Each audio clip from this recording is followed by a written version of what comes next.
right, hello fellow shop owners. Gerry Frank here from Maverick Shop Owners, and today I wanted to share with you how you just might be able to add over $400,000 to your shop's revenue. So before you think I'm crazy and you turn this video off thinking, man, this guy's a whack job, please hear me out. So to do this, I want to get a visual for you. I think what we see sometimes really kind of sticks in our head. So I want you to imagine a $100 part on your shelf, on your parts shelf. Maybe that's a computer core or whatever it might be. A $100 part that went missing. Or better yet, think about it this way. Maybe you counted the cash drawer last night, and oh my goodness, the cash drawer was $100 short. I guarantee you'd be looking at security footage, what money was collected, who touched the drawer, how could we make a mistake and be losing $100 or missing $100 in cash? Or for that example of that part, $100 in parts. I know a few times when I was missing that $100 part, I was diving in the dumpster trying to find that missing core, who threw something away, whatever it is. I know you have too. But what if that $100 part was 1 hour of labor? It's worth the same amount, $100, but yet when that goes missing, we don't look into exactly why. Here's what I mean. Let's say you have one technician and he's available for 8 hours a day. But instead of billing 8 hours that day, he only bills 7. Same scenario. If your labor rate would be $100, there's $100 missing. But we don't dumpster dive or find out or dig in like we would if that part was missing. What happened to that missing 1 hour? And I can tell you from firsthand experience, it's a big problem for most shops across the country. So before we dive into how do we fix it, I want to get some terminology straight. And there's a lot of different words or confusion around technician efficiency, technician productivity. I want to kind of get some terms straight or some definitions straight. The first terminology I want to define is what I call shop efficiency. Shop efficiency is hours on a vehicle. How long is that technician actually working on that vehicle? And I'm going to divide it by available hours. Available hours is how many hours that technician is available. So if he's working a 40-hour work week, or for that day he punches in at 8 a.m. and leaves at 5 p.m., he's available that 8 or 9 hours depending on your lunch breaks. So the second thing is what I call technician efficiency. Technician efficiency, my definition is simply build hours. What are we billing the customer for that time frame divided by how many hours we spent on a vehicle. Now it's important that you understand these terms because we're going to be talking about how to measure them and what a big impact that has on your shop's profitability. Okay? So you're going to need some high-tech tools. And in this example, you're going to have to punch a time clock.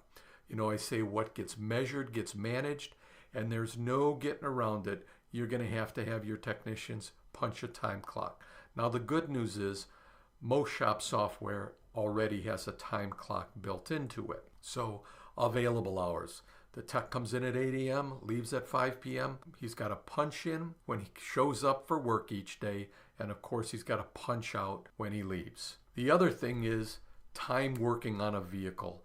Now this is a little more difficult. Sometimes it's considered a pain in the ass for the technicians, but it's important you get it right. Your technician will have to clock in on each vehicle when he starts to work on that car and when he completes that car. So what does all of this mean? So first let's talk about shop efficiency. Remember, what gets measured gets managed. So shop efficiency, remember as we talked about, hours on a vehicle divided by available hours. That's what gives you that number that I determine as shop efficiency. So let's take a look at a real world scenario on that. So your technician is underneath the hood working 30 hours for that given week. He's clocked in and available to work 40 hours. but he's only spending 30 hours underneath the hood. So that leaves us, go ahead and you take that 30 divided by 40, that leaves you a shop efficiency percentage of 75%. The shop efficiency goal should be 80% or more. So what are some of the reasons for low shop efficiency? Well, maybe your shop flow isn't very good, so the technician doesn't know what job to start on next. You need a very good shop flow system in place. So as soon as that technician finishes one job, he knows exactly what job to work on next. Maybe it's poor scheduling. What do I mean by that? Well, the technician shows up at 8 o'clock and his first job isn't dispatched until maybe 9 a.m. because you're not calling and reminding those customers of the appointment.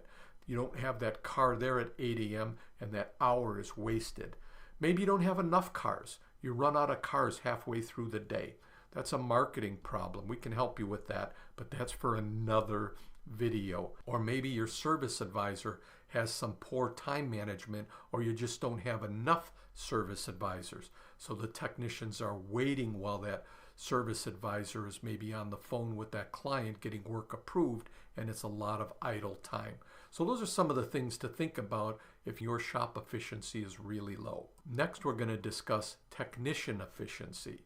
So if you remember, technician efficiency is billed hours, if you want to call them flat rate hours. The billed hours, what we're billing that customer for, divided by time spent on that vehicle. So in an example, let's just say that technician had 40 billable hours that given week, which is pretty good. But he was actually only underneath the hood of the car 32 hours. So that technician was actually 125% efficient. You can see if we can get that technician underneath the hood of the car, those full 40 hours, what an impact that would have. But the goal here for technician efficiency is 100%. You see, it's a combination of both of these, shop efficiency and technician efficiency, that really determines what we call technician productivity. But let's take a look at some of the causes of low technician efficiency. Maybe it's a poor compensation plan. The technician isn't motivated. He gets paid the same whether he flat rates 30 hours or 40 hours. So you might want to look into that. Often you're just not measuring it. So again, I believe what gets measured gets managed. Maybe you don't have the right equipment, information, resources, or maybe it's just a low technician skill. We need to invest more training into that technician. Rarely it's an unmotivated or lazy technician. That's the first conclusion most shop owners jump to when their technician is not billing the amount of hours they would like. They go right to the technician and say, we got a lazy tech or an unmotivated tech. But I can tell you often the problem lies on that other part of the equation, shop efficiency. The work isn't being dispatched in a timely manner. So one of the things that I do, I always try to calculate that, and I would record these numbers and report these numbers to my technicians during our shop meeting. So I created a quick little spreadsheet. You can see in this example, 3 technicians, Eric, Tony, and Bob. Eric was available 40 hours, so he was available for work, punched in hours on the clock, 40 hours. Tony, the same thing. And Bob was available 32 hours. Now I measured the hours on a vehicle. Remember, you're going to get that by punching in and punching out on each ticket. So you can see Eric was on the vehicle for 31 hours that week. Tony was on that vehicle 28.3 and Bob 20. So again, the spreadsheet does the math, but we're going to divide those hours on the vehicle by the hours available. And you could see, remember, our goal is 80%. But here our shop efficiency is struggling a little bit. The shop efficiency, as you can see overall, is just 70%. Now, man, you may say, wow, I got a technician that's there 40 and he's only billing 31 hours. But if you take a look at the technician efficiency, you can see our technicians are very efficient, meaning if they're on a car for an hour, they're billing at least an hour overall. So it's not a skill problem in this particular shop. We're going to look to all of those reasons I mentioned previously that might reduce that shop efficiency. Why is this so important? Well, let's take a look at an average shop that has 3 technicians. And those technicians are all there 40 hours a week. But instead of billing 40 hours a week, they bill 30. And again, this is a common problem. So each technician has an opportunity to bill at least 10 hours more labor revenue. So at a shop that has a $140 labor rate, there's 30 hours missing. That means there's $4,200 per week, or $218,400 per year in missing labor revenue. Now remember, for every dollar in labor we sell, $1 in parts. So if you combine that with the missing parts revenue by simply working on trying to get each one of the technicians' productivity to that 40 hours per week, and remember, it may not be a lazy tech, the problem may be somewhere else, this shop gained $436,800. So again, I want you to go back and I want you to start focusing and diagnosing this missing labor revenue. Hey, that's all for now. If you like this video, do me a favor and give me a thumbs up. Have a great day.